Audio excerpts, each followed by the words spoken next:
Colour எடுக்கும்போது அதே மாதிரி என்ன பண்ணுறது, எப்பவுமே என்ன பண்ணி எடுத்து கலர் ஃபுல்லாக அப்ளை பண்ணக்கூடாது. லைட்டாக தண்ணி வந்து அந்த பட் தண்ணி லைட்டாக அப்ளை பண்ணுறது. சும்மா அப்படி ஓவரமா சரிதா தண்ணி பாருங்க. இது நான் டார்க்காக வச்சுட்டேன், அது வைக்கக்கூடாது, தனியாக தான் வைக்கணும்.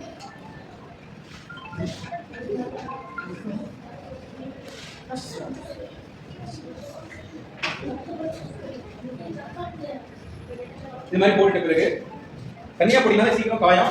அடுத்தடுத்து படம்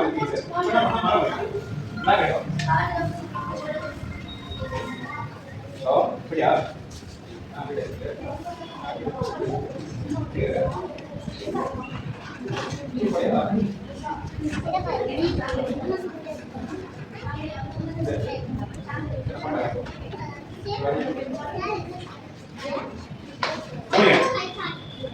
இப்போ அடுத்து என்ன பண்ண போறோம்,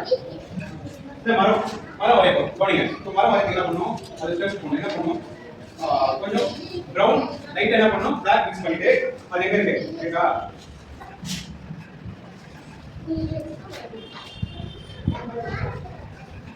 லைட்டா ப்ரௌன் மிக்ஸ் பண்ணிட்டு இதை போடுங்க. இதை போட்டுட்டு லைட் கிரீன் எடுப்பாங்க. இப்போ மலைக்கு வந்து இப்போ அந்த கிட்டு மாதிரி ஒன்று போட்டதுல அந்த கிட்டு வந்து நம்ம என்ன பண்ணணும், லைட்டா கிரீன் போட்டு அதே இப்போ ரெண்டு பக்கமும் கிட்டு போட்டுக்கிறேன். இந்த பக்கம் ஒன்று இருக்கு.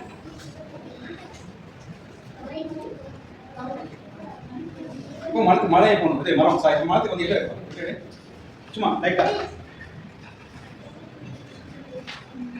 லைட் கலர் தான் யூஸ் பண்ணணும்.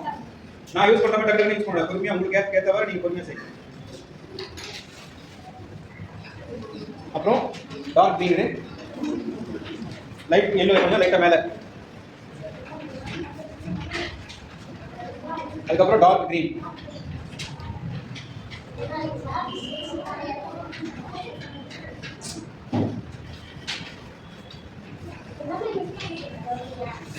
அதே டார்க் க்ரீனை இங்கே யூஸ் பண்ணணும் கிட்லியும்.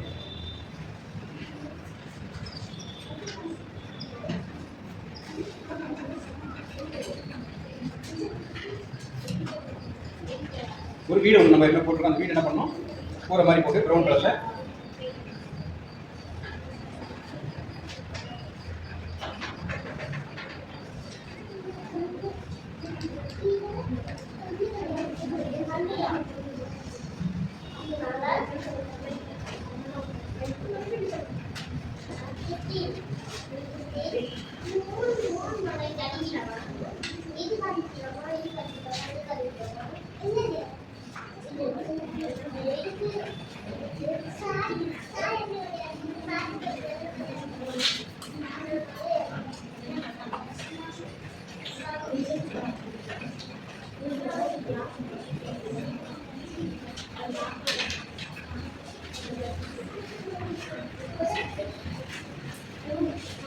இதுக்கு அடுத்து என்ன பண்ணலாம் பாருங்க. ஏன்னா ஒரு ஒயிட் க்ளவுட் இருக்கு, காலிக்கு மேல போடலாம். இந்த க்ளவுட் படிக்கலாம். ஒரு ஏரி பேட்ச் வந்துச்சா, நான் வந்து என்னால வரைய முடியல, சரி அடுத்து வரையல.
என்ன இருக்காது பணியரம்பில் பணியரம்பில்லார் பணியரம்பில்லார் பயனில்லை பணியரம்பில்லார் பயனில்லை